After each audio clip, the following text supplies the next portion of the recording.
Las tres preguntas. Un cuento de León Tolstoy. Un zar pensó una vez que si siempre supiera el momento en el que comenzar cada tarea, si además supiera con qué personas hay que consultar y con cuáles no, y sobre todo si siempre supiera cuál de todas las tareas es la más importante, entonces nunca se equivocaría al tomar decisiones. En vista de esto, el zar anunció a lo largo y ancho de su reino que daría una gran recompensa a aquel que le respondiera a estas tres preguntas. 1. ¿Cuál es el momento adecuado para cada tarea? 2. ¿Qué personas son las más necesarias? Y 3. ¿Cómo no equivocarse al decidir qué tarea es la más importante de todas? Comenzaron a visitar al zar diversos sabios, quienes respondieron a sus preguntas de forma diferente. A la primera pregunta, unos respondieron que para saber cuál es el momento adecuado para cada tarea, hay que hacer de antemano un programa del día, del mes, del año y actuar estrictamente de acuerdo con lo fijado. Solo entonces, decían, se hará cada tarea a su tiempo. Otros dijeron que es imposible decidir por adelantado qué tarea hacer en cada momento y que uno no se puede distraer con entretenimientos vanos y tiene que estar siempre atento a lo que ocurre y entonces hacer lo que es necesario. Otros, por su parte, dijeron que aun estando atento a lo que ocurre, es imposible para una sola persona decidir siempre con seguridad qué hay que hacer y en qué momento. Y por eso es necesario contar con un consejo de hombres sabios y decidir según este consejo qué hacer en cada momento. Otros, en fin, dijeron que existen tareas para las cuales no hay tiempo de consultar a consejeros y que hay que decidir inmediatamente si es el momento o no de empezar la tarea. Pero esto solo lo pueden saber los adivinos. Por eso, para saber cuál es el momento adecuado para cada tarea, hay que preguntar sobre el asunto a los adivinos. A la segunda pregunta también contestaron de formas diferentes. Unos dijeron que las personas más necesarias para el zar eran sus ministros. Los otros dijeron que las personas más necesarias para el zar eran los sacerdotes. Otros dijeron que las personas más necesarias para el zar eran los médicos. Y otros que las personas más necesarias de todas para el zar eran, sin duda, los guerreros.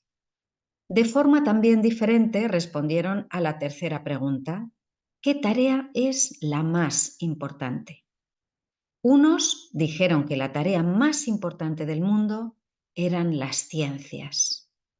Los segundos dijeron que la tarea más importante era el arte de la guerra. Y otros dijeron que lo más importante de todo era el culto a Dios. Todas las respuestas eran diferentes, pero el zar no estaba de acuerdo con ninguna de ellas y por eso no dio la recompensa a nadie. Para encontrar respuestas más fiables a sus preguntas, decidió consultar a un ermitaño que era famoso por su sabiduría. El ermitaño vivía en el bosque, nunca salía de allí y recibía solo a gente humilde. Por eso el zar se vistió con ropas sencillas y antes de llegar con su guardia hasta la celda del ermitaño, se bajó del caballo y fue solo hacia la casa.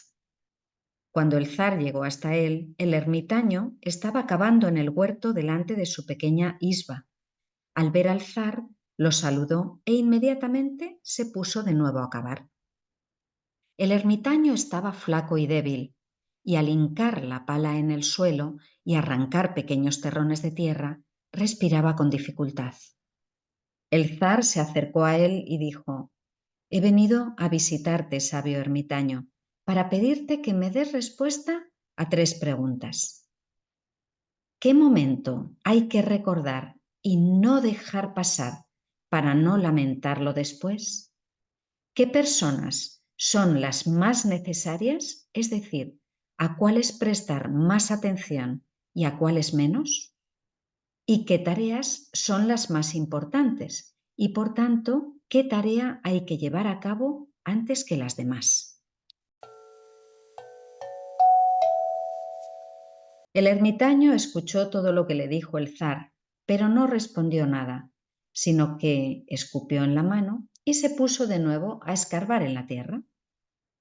«Estás muy fatigado», dijo el zar. «Déjame la pala, trabajaré un rato en tu lugar». «Gracias», dijo el ermitaño, y tras entregarle la pala, se sentó en el suelo. Una vez hubo cavado 2 hileras, el zar se detuvo y repitió sus preguntas. El ermitaño no respondió nada, sino que se levantó y alargó la mano hacia la pala. «Ahora descansa tú, trabajaré yo», dijo. Pero el zar no le dio la pala y continuó cavando. Pasó una hora, otra. El sol comenzó a ponerse tras los árboles y el zar clavó la pala en el suelo y dijo: «He venido a verte, hombre sabio, para obtener respuesta a mis preguntas. Si no puedes responder, dímelo también para que pueda volver a casa». «Mira, alguien viene corriendo hacia acá», dijo el ermitaño. «Veamos quién es». El zar miró atrás y vio que del bosque, en efecto, venía corriendo un hombre con barba. El hombre se sujetaba el vientre con las manos. De detrás de las manos le brotaba sangre. Cuando llegó hasta el zar, el hombre cayó al suelo, puso los ojos en blanco y dejó de moverse, gimiendo débilmente. El zar, con ayuda del ermitaño, desabrochó las ropas del hombre. Tenía en el vientre una gran herida. El zar, como pudo, se la lavó y la vendó con su pañuelo y un trapo del ermitaño. Pero la sangre no dejaba de fluir. El zar le quitó varias veces el vendaje empapado de sangre caliente y le volvió a lavar y a vendar la herida. Cuando dejó de brotar la sangre, el herido volvió en sí y pidió que le dieran de beber. El zar trajo agua fresca y dio de beber al herido. Entretanto, el sol se había puesto y empezó a refrescar. El zar, con ayuda del ermitaño, trasladó al herido a la celda y lo colocó en la cama. Allí, tumbado, el herido cerró los ojos y se quedó inmóvil. El zar estaba tan agotado por el viaje y el trabajo que se acurrucó en el umbral y cayó en un sueño tan profundo que durmió así toda aquella corta noche de verano. Cuando despertó por la mañana, durante largo rato, no pudo comprender dónde estaba y quién era aquel extraño hombre con barba que estaba tumbado en la cama y lo miraba fijamente con los ojos brillantes. «Perdóname», dijo el hombre con voz débil, cuando vio que el zar se había despertado y lo miraba. «No te conozco y no tengo nada que perdonarte», dijo el zar. «Tú no me conoces, yo sí te conozco a ti. Yo soy ese enemigo tuyo que juró vengarse de ti por ajusticiar a mi hermano y arrebatarme mis propiedades. Sabía que habías ido solo a ver al ermitaño, así que decidí matarte a tu regreso. Pero pasó un día entero y tú no aparecías por ninguna parte. Entonces salí de mi escondite para descubrir dónde estabas y me topé con tu guardia. Me reconocieron, se abalanzaron sobre mí y me hirieron. Yo huí de ellos. Sin embargo, como perdía mucha sangre, habría muerto si no me hubieras vendado la herida.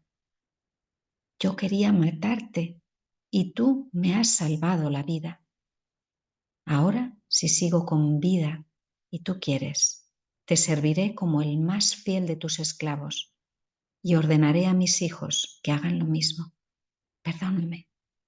El zar se alegró mucho de que le hubiera resultado tan fácil reconciliarse con su enemigo, y no solo lo perdonó, sino que prometió devolverle sus bienes y además enviarle a sus sirvientes y a su médico. Tras despedirse del herido, el zar salió al porche, buscando con la mirada al ermitaño. Antes de marcharse, quería pedirle por última vez que contestara a las preguntas que le había hecho. El ermitaño estaba en el patio y plantaba semillas arrastrándose de rodillas junto a los arriates que había cavado el día anterior. El zar se acercó a él y le dijo: «Por última vez, hombre sabio, te pido que respondas a mis preguntas». «Pero si ya se te ha contestado», dijo el ermitaño tras sentarse sobre sus delgadas pantorrillas y mirando desde abajo al zar, que estaba de pie ante él. «¿Cómo se me ha contestado?», dijo el zar. «¿Qué cómo?», dijo el ermitaño.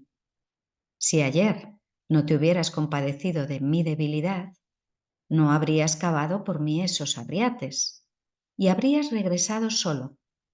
Ese joven te habría atacado y tú habrías lamentado no haberte quedado aquí conmigo. Es decir, el momento más adecuado para acabar era ese mismo. Yo era la persona más importante y la tarea más importante era hacerme el bien. Y después, cuando llegó corriendo aquel hombre, el momento más adecuado para atenderle era cuando te dirigiste a él, porque si no le hubieras vendado la herida, habría muerto sin reconciliarse contigo. Es decir, la persona más importante era él, y lo que hiciste por él era la tarea más importante. Así que recuerda que el momento más adecuado es solo uno, ahora. Y es el más importante porque solo en él somos dueños de nosotros mismos.